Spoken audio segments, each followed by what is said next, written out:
बच्चे का भविष्य अच्छा होगा या बुरा, ये पूरे तरीके से माँ बाप पर निर्भर होता है। इसलिए माता पिता को बच्चे की परवरिश में जरा से भी लापरवाही उनके भविष्य के साथ खेलने जैसा है। और जब आप एक से अधिक बच्चों के माता पिता हैं तो आपको उन सभी के बीच बैलेंस बनाना बहुत ज़रूरी हो जाता है। कभी कभी माँ बाप अपने ही बच्चों में भेदभाव कर जाते हैं, जिसका उन्हें अंदाज़ा भी नहीं होता है कि वो कितनी बड़ी गलती कर रहे हैं। उनका ऐसा रवैया भाई बहन के बीच गलतफहमी, लड़ाइयाँ शुरू करवा सकता है। कई बार तो बात इतनी बढ़ जाती है कि दोनों एक दूसरे के जानी दुश्मन ही बन जाते हैं।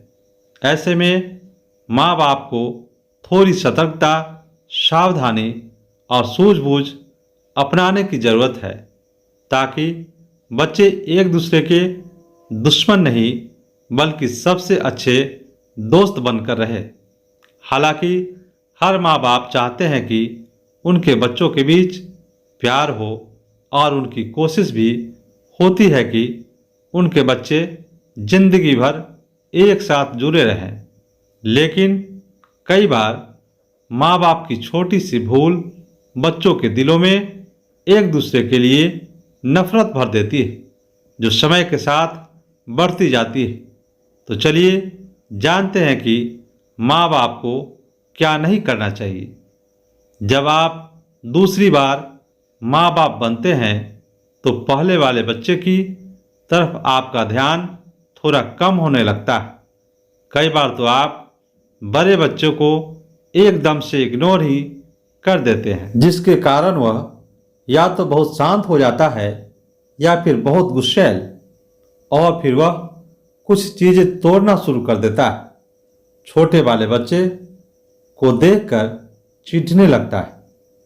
माँ बाप अक्सर छोटे बच्चे के चक्कर में बड़े वाले बच्चे से हर चीज़ शेयर करने के लिए कहते हैं। कई बार तो जब छोटा रोने लगता है तो बड़े का सामान उठाकर उसको शांत करने के लिए उसे दे दिया जाता है। माँ बाप ऐसा ना करें। जब दूसरा बच्चा जीवन में आता है तो माता पिता उसकी तुलना करने लगते हैं, उसकी हर चीज़ छोटे से कंपेयर करने लगते हैं। कुछ माँ बाप तो छोटे से सीखने के लिए बड़े बच्चे को कहने लगते हैं। इससे बच्चे के दिमाग पर बुरा असर पड़ता है। इसके अलावा जब दोनों बच्चों में लड़ाई होती है तो एक का साथ देना और दूसरे का नहीं, ये भी बच्चों पर बुरा असर डालती है। दोनों बच्चों को एक दूसरे के सामने डांटना, फटकारना नहीं चाहिए। बच्चे के भविष्य के लिए हमेशा किसी एक बच्चे की वफादारी करना भी गलत होता है। मित्रों, अगर वीडियो पसंद आया है तो प्लीज़ हमारे चैनल स्टोरी गुरुजी को सब्सक्राइब कीजिए। वीडियो देखने के लिए बहुत बहुत धन्यवाद।